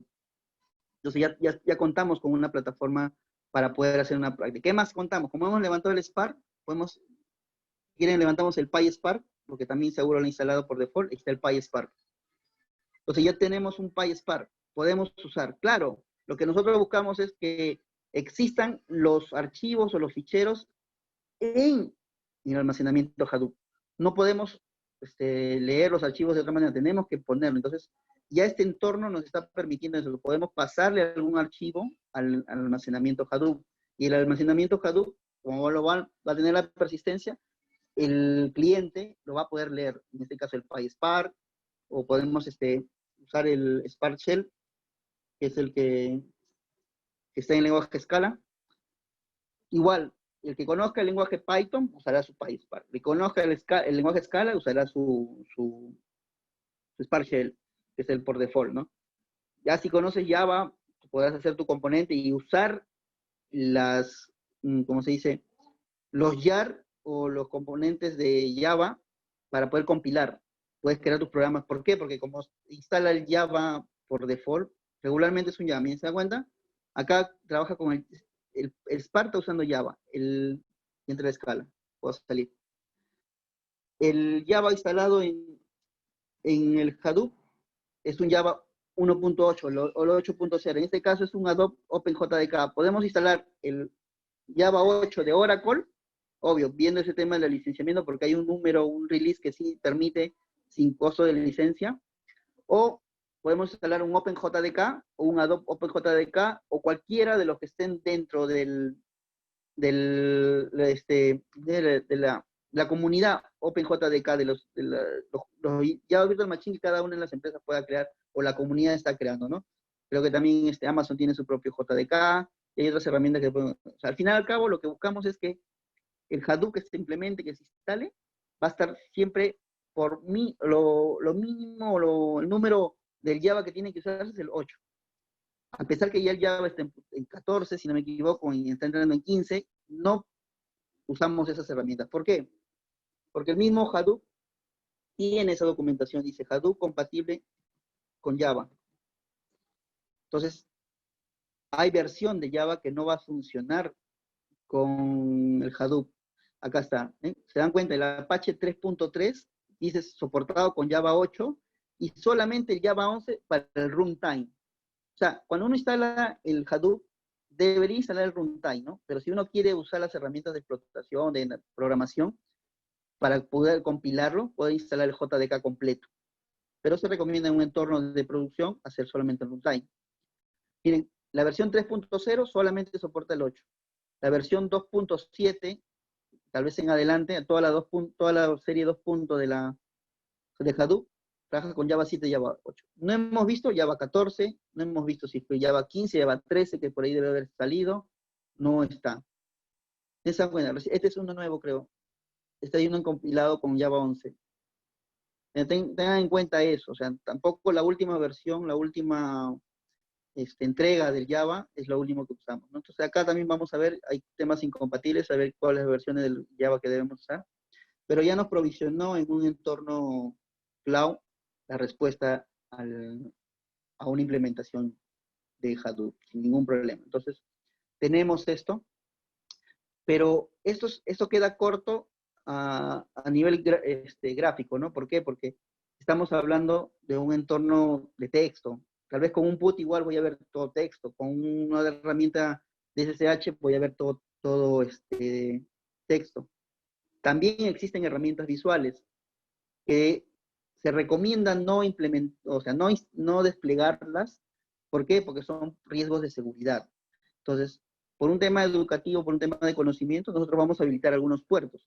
Entonces, vamos a ver en forma gráfica el HDFS. Entonces, necesitamos habilitar un puerto y lo hacemos igual en esta plataforma a través de la consola buscando el firewall. Vamos a habilitar reglas de firewall. Unas reglas de firewall respectivas para los puertos que requiera el HDFS. Miren, acá dice puerto, cluster, dataprop. Vamos a ver los dos puertos que cambian. Acá hay interfase web y el mismo Google Cloud nos recomienda. Igual todas las empresas o los cloud providers nos van a decir esto: evitemos usar IPs, evitemos habilitar en el firewall tus redes, use túneles, y es tu máquina con el servidor, solamente para ver. Ya con un entorno de producción hay que meter más reglas de firewall y otra cosa más. Mira, en el HDFS, interfaz gráfica con el puerto 9870 y el YAR con el 8080. Entonces yo puedo llamar, sabiendo tal vez la IP o el nombre del equipo, la interfaz gráfica modo web. Entonces nosotros vamos a habilitar para poder verlo, ¿no? Con eso podemos conocer un poco más de nuestro Hadoop. Entonces vamos a abrir el HDFS, que es un componente de almacenamiento. Entonces vamos, habilitamos, perdón, ya que está, ya he creado los puertos, el 9870, ¿no? Creo el firewall, creo una regla, acá pongo el nombre de la regla, o de lo que voy a habilitar, le pongo una descripción respectiva si es que gusto. Siempre la característica es letras y números. Entonces lo que se pide, se permite letras minúsculas y números y guiones. Es lo que dice que tiene que estar el nombre de todos los recursos de un cloud, tiene esa característica, tanto en AWS como en GCP. No recuerdo, sí, también en Azure también tiene lo mismo. Y acá puedo habilitar yo el puerto. Lo puedo poner 9870, pero le voy a decir que todas las redes lo puedan ver. Que todos los rangos lo puedan ver. Entonces yo puedo habilitar, ¿no? Ya, pero es un tema de seguridad. Entonces simplemente por un tema, y le doy crear. Lo que demore en provisionar, lo crea. Entonces, ya lo tengo, digamos que acá, ya lo tengo mapeado, 9870 y el 8088. Ya lo he provisionado. Estas reglas de firewall se están quedando acá porque como yo ya creé de otras clúster, las reglas de firewall son genéricas para todo el entorno. ¿Ok? Entonces, lo que tengo para poder ver esa interfaz gráfica, necesito saber cuál es esa máquina virtual. Entonces, voy a regresar al Dataprop. ¿Está? Y voy a conocer mi máquina virtual, mi máquina física. Entiende que es una máquina física. Entonces, abro. Y al ver mis instancias, porque al final y al cabo son instancias de Virtual Machine, son máquinas virtuales ya preconfiguradas, preinstaladas, que entre ellas se ven, entre ellas tienen reglas de visualización, tienen propia interna, puedo saber, ¿no? Le puedo dar doble clic, o un clic, perdón, y me debería llevar a una descripción del máster. Es al máster que siempre tengo que verlos, no a los demás. Entonces por acá podría ver la IP, Acá está su IP, y este es el IP pública. Este IP, como es un entorno free, se apaga y es aleatorio, se autogenera otra IP. Entonces hay que configurar varias veces el tema de las redes, ¿ya? Entonces copio, esta es la IP interna, cada uno va a tener un IP seguro en un momento, y con el navegador, a través del IP pública, puedo navegar, ¿no? 80, ¿cómo era? 9870. Ese es el HDFS. Y acá está, el Hadoop, ya entré, en HDFS. Acá puedo ver cómo se ha distribuido, ¿no? Acá dice tiene 3 nodos trabajando, son 3. Me genera alguna lógica, son 3 nodos, acá están en servicio. Acá están los datanodes, me debe detallar cómo están. Están los 3 datanodes, ¿no? ¿Se dan cuenta? Ahí están. Después, ¿qué más tengo? En utilitarios tengo el navegador de archivos. Y es acá, porque esto es HDFS, donde yo puedo ver. Entonces, si hemos visto en forma texto, vamos a repetir HDFS, el comando HDFS, TFS-ls, slash. Estoy viendo la raíz del sistema de archivos. Si dan cuenta, dice Hadoop Temp User, acá están, Hadoop Temp User, forma texto, forma visual. ¿Okay? Acá está el almacenamiento que he creado, ¿no? Y bueno, ya esto es propio del mismo Hadoop que ha instalado, ha creado carpetas por cada sistema, el HBase, base de datos NoSQL, el HDFS, el Hive, que va a ser su propio almacenamiento, ¿no? Es usado, dicen que fue creado para crear los warehouse que venían en el HDFS, o sea, permitir archivos para la agregación, para hacer la sumarización de los datos, el group by, o sea, para crear como las fact tables y las dimensional, especialmente para eso. Pero al final y al cabo su almacenamiento son archivos, o sea, él necesita de los archivos que se almacenen en HDFS. Al final, si tú creas una estructura dimensional, vas a tener seguro una fact table con 3, digamos, dimensiones, va a tener que tener 4 archivos, cada uno apuntando a una tabla de Hive. Bueno, el MapReduce para el tema de procesamiento, ¿no? El PIC también otro para leer datos. Este propiamente se ha creado por nuestro usuario de nuestra conexión. El Spark para las tareas que se hagan en Spark. El YARP para un tema de almacenamiento de los logs de las tareas. Y el Zookeeper para un tema de coordinación seguro entre los componentes que están instalados. Como el Zookeeper coordina, ahí va a haber seguro logs. Lo voy a guardar ahí. Entonces, de alguna manera tenemos en forma gráfica. Y el otro componente que se expone, perdón, el otro componente que se expone, ¿dónde está? El IP, es el 888, donde tenemos el MapReduce. De forma gráfica podemos ver si hacemos una tarea. Ahí está. Las veces que yo ingresé, mira, ingresé con el PySpark y ingresé con el Spark Shell, ¿no? Este es con Python. Si hago una tarea dentro de cada uno, va a ir generando. Si hago un procesamiento, este es el que me permite. Me va a ver si la tarea está terminada, con éxito, con falla, ¿no? Si está en proceso, porque tal vez es un gran volumen de procesamiento que esté haciendo, lo puedo monitorear de esta manera, ¿no? Pero eso, digamos que se restringe con el entorno o el componente Ambari. En Ambari vamos a ver todo en uno solo. No lo vamos a ver separado. Es como este entorno, ¿no? Estoy viendo acá mis máquinas virtuales, acá, con un entorno de supervisión. Entonces, de esta manera lo puedo ver, ¿no? Acá también empezó a marcar. ¿Por qué? Porque estoy usando el HDFS, estoy usando el YARP, seguro he usado algo. Entonces, ya me está permitiendo, ¿no? Entonces va a ir monitoreando y va a ir controlando. Eso es lo que lo hacemos con las interfaces gráficas, ¿no? Para un tema de administración, el monitoreo. Entonces con el DataPro que hemos provisionado mucho más rápido todo, hemos podido trabajar rapidísimo.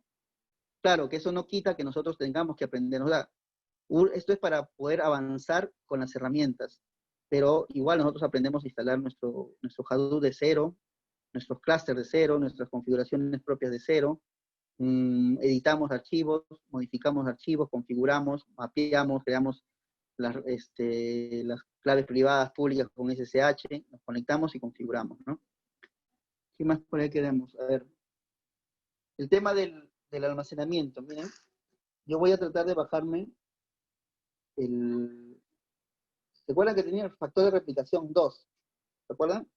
Tiene factor de replicación 2. Quiere decir que todos los archivos deben copiarse en al menos 2 nodos. Entonces lo que voy a hacer es bajarme el Hadoop. Voy a bajarme el Hadoop, el binario, como, a ver, el binario pesa, ahí está. El binario tiene su peso, ¿no? Es creo más de 200 megas. ¿Ya? Acá vamos a hablar de un término que no lo hemos tocado. El término tanto del factor de replicación como el bloque. Todo almacenamiento siempre tiene una medida de bloque.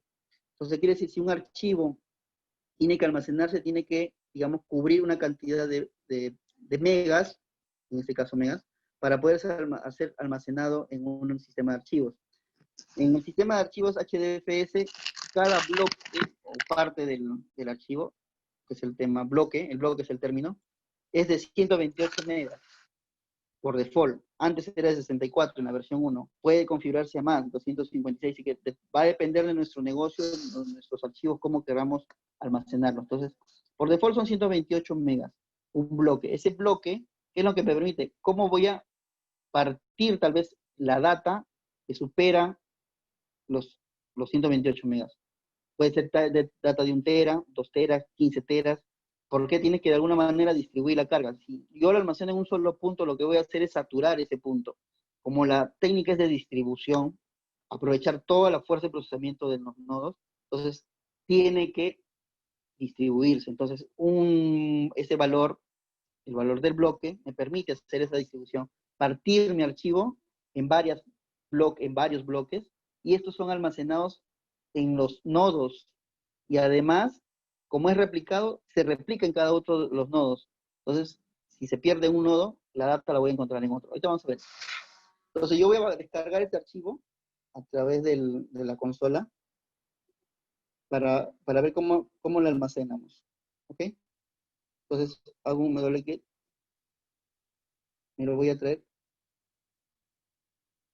Estoy bajando el archivo. Se dan cuenta, si navego en internet en este servidor que está en cloud, es súper veloz, mucho más veloz. Entonces podrían también aprovechar para crear tal vez otras máquinas en Windows, ya bueno, otra aplicación. Se dan cuenta, es 328.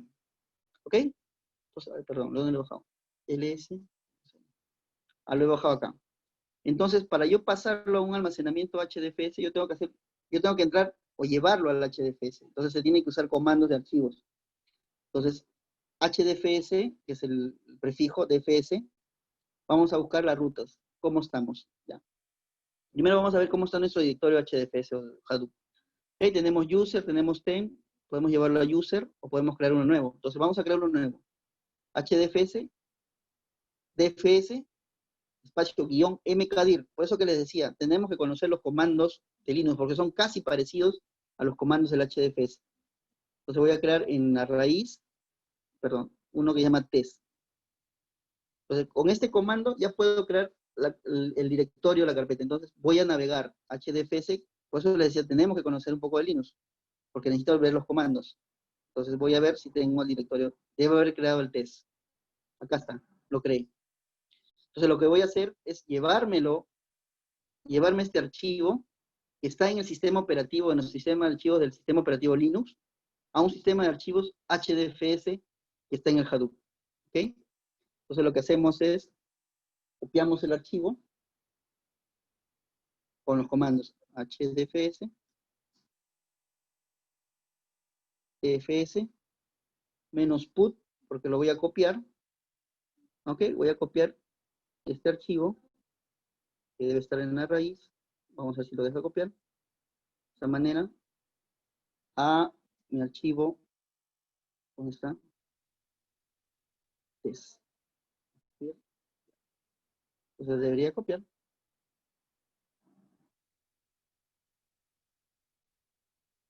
Lo copió. ¿Cómo lo verificamos? hdfs, dfs, -ls, /test. Dentro de ese directorio debería aparecer, ahí está, copió el archivo. ¿Ok? Hay un comando que se llama hdfs, fssk. ¿Qué más vemos? El nombre del archivo, vamos a poner la ruta completa, porque a veces nos pide el directorio como ruta completa. menos locations, menos files, menos blocks. Ah, perdón, está mal escrito. Blocks. Me debe describir cómo ha sido almacenado el archivo. Entonces, si yo veo con HDFS, File System Checking, veo el archivo que lo he almacenado en HDFS y lo voy a ubicar dónde se ha ido, cuántos archivos ha generado y cuántos bloques. Entonces, él está leyendo, si dan cuenta, lee, acá está el archivo, lo está leyendo, él dice, está en esta ruta, se ha partido en 4 bloques. ¿Por qué? Seguro pesa mucho más. Son más de 128 cada uno, son 4 bloques. Entonces tiene que haber 4 en 4 almacenamientos, o sea, a partir de 4 pedacitos. Entonces, el primer bloque, acá dice, el primer bloque, que está acá, se ha replicado 2 veces, porque es el factor de replicación. ¿Y dónde se ha ido? Al nodo, dice 30. Y el otro nodo que se ha ido, al 28. Ese es su primer bloque. El segundo bloque, que está marcado 1, el segundo bloque, ha hecho lo mismo. Dice, factor de replicación 2. Ya no lo almacena en el 30, sino lo llevó al 31. ¿Y a dónde he puesto el otro? Lo ha dejado en el 30, lo he vuelto a replicar al 30. ¿Ok? Ahora el tercer bloque que está marcado con 2, este es el tercer bloque, igualito, lo ha puesto en el 30 y lo ha llevado al 31. Y el otro bloque 3, ¿qué ha hecho? Lo ha puesto en el 30 y lo ha llevado al 31. Lo dejan ellos mismos. ¿Ok? Y lo ha replicado por ahí. Entonces sí lo ha replicado, lo ha trabajado en 4 bloques. Ahora lo vamos a ver en forma gráfica, ya que en forma texto no lo vemos.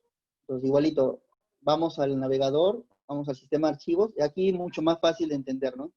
Le hemos puesto en este directorio test, y dentro de este archivo se ha replicado 2 veces, el bloque es de 128, pero él ha generado, si le doy clic, 4 bloques, están los 4 bloques. Entonces abajo en la parte donde dice disponibilidad, puedo ver cómo se ha distribuido. Bloque 1, ahí está en el 2, 0, está, se ha movido, 0. No necesariamente está en los mismos puntos. El primer bloque está en el 1 y 2, en el nodo 1, 2. El segundo bloque, que es el bloque 1, está en el 2 y el 0. El tercer bloque, que es el bloque 2, está en el 2, 0, en esa combinación. Y el cuarto bloque, que es el bloque 0, 3, así lo he puesto, está en el 0, 2.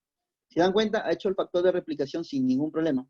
Lo ha copiado, lo ha replicado y lo ha almacenado como él lo está indicando. Y ha hecho los cortes de los bloques de forma respectiva.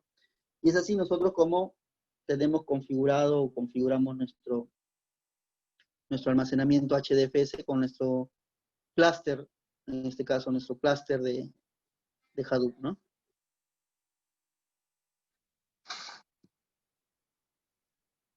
Leila, ¿por ahí?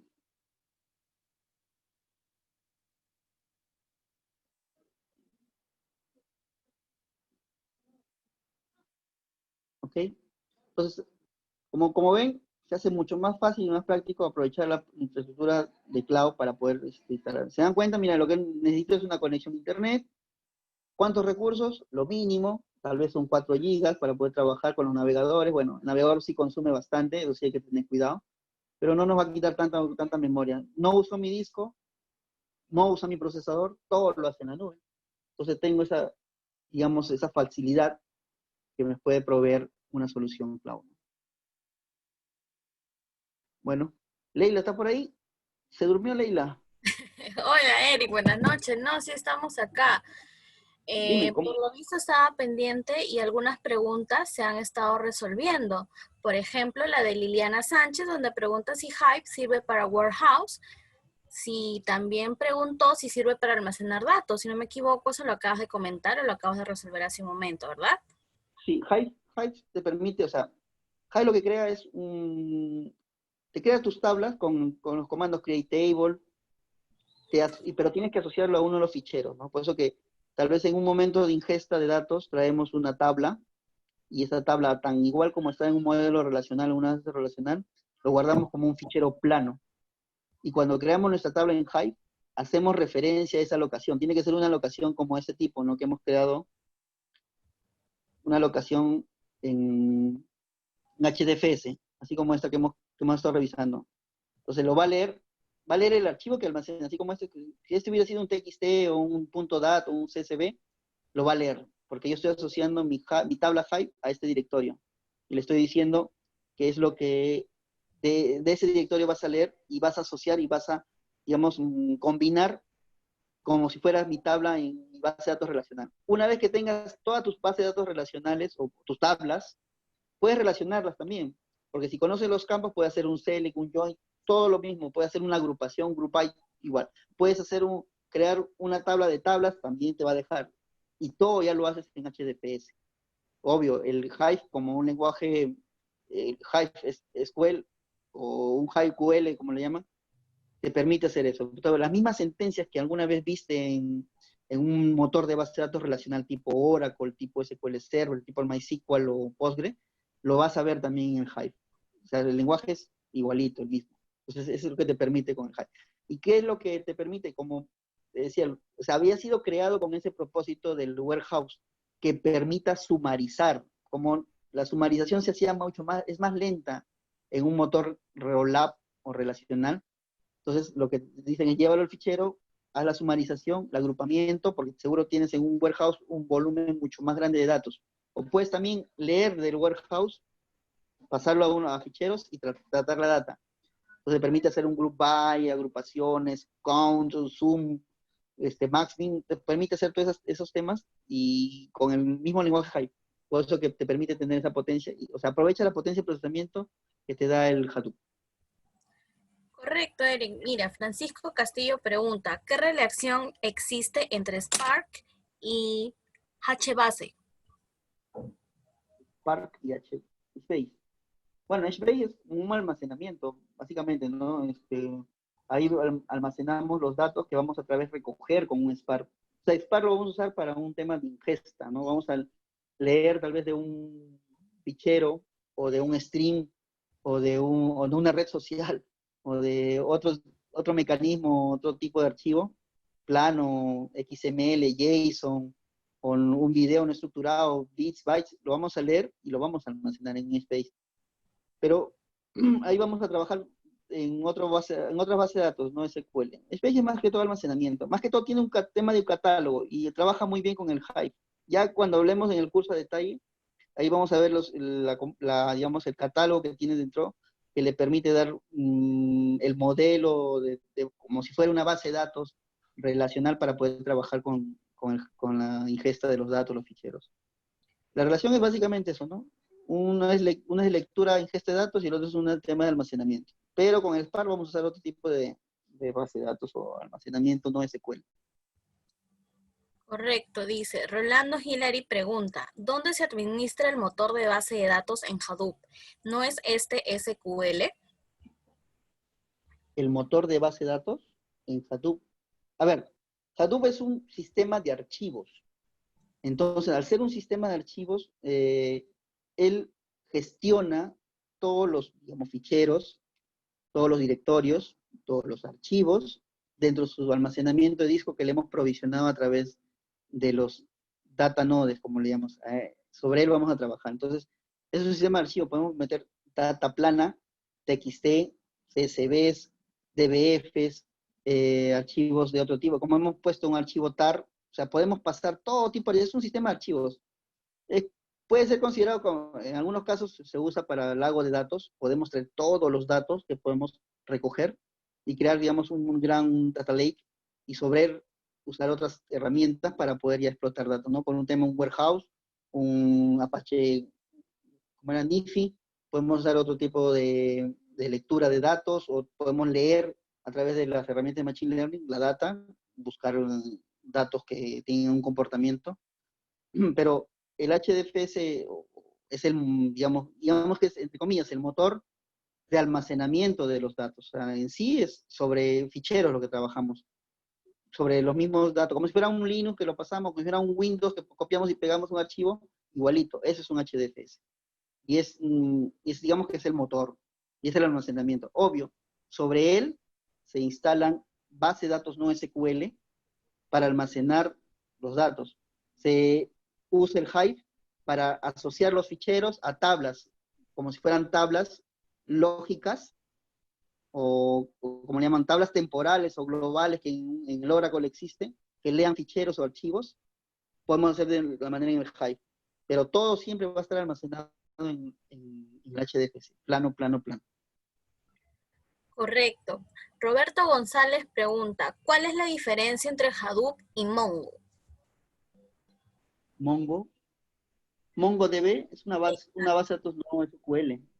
Bueno, o sea, tú puedes instalar Mongo en cualquier sistema de archivos, no necesariamente HDFS, pero como nos estamos enfocando al tema, Hadoop tiene su sistema de archivos, que es el HDFS.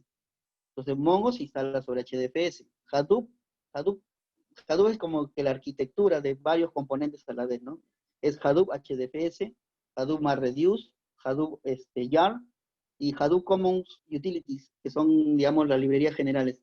En sí, Hadoop es un paquete, un framework, ¿no? Un marco de trabajo, y a partir de él crecen herramientas como el que les mostré, el ecosistema, como el Hive, Spark, Kafka, Nifi, hay un montón de herramientas que crecen alrededor del Hadoop. Pero Hadoop no, como dicen, Hadoop es un framework que te permite tener una arquitectura de almacenamiento, de procesamiento distribuido, y que a través de su concepción de como software hecho en Java, te permite crear conectores y crear herramientas relacionadas a un propósito para ingesta, para transferencia, para procesamiento de datos, para almacenamiento, analítica y todo lo demás. Pero el MongoDB es básicamente eso, almacenamiento de datos. Pero almacenamiento de datos no SQL, ¿no? Mayormente es para eso. Puedes instalarlo en un Windows, puedes instalarlo en un Linux, puedes instalarlo, no necesariamente tiene que estar atado al HDFS o al Hadoop. Entonces Hadoop es un framework, un software como tal, de propósito, de varios propósitos, que en su corazón es almacenamiento, procesamiento y gestión de recursos. Y que a su alrededor tiene herramientas que se puedan usar tipo Mongo, que puede ser una base de datos no SQL que se instala sobre HDFS, o que se monta sobre HDFS, mejor dicho. Y HDFS es un motor de base de datos no SQL que tiene su propio propósito, ¿no? Solamente se encarga de almacenar datos. Liliana me pregunta, ¿con Spark puedo hacer ETL? Claro, puedes hacer trabajos de tele. Pueden hacer tareas, ¿no? Porque tú puedes procesar en batch, puedes procesar en bloque, después ya conociendo, según el lenguaje que conozcas, o sea, Python, Scala, puedes transformar los datos, puedes hacer trabajo con los datos y crear tus propios resultados, ¿no? Todo lo que tú buscas.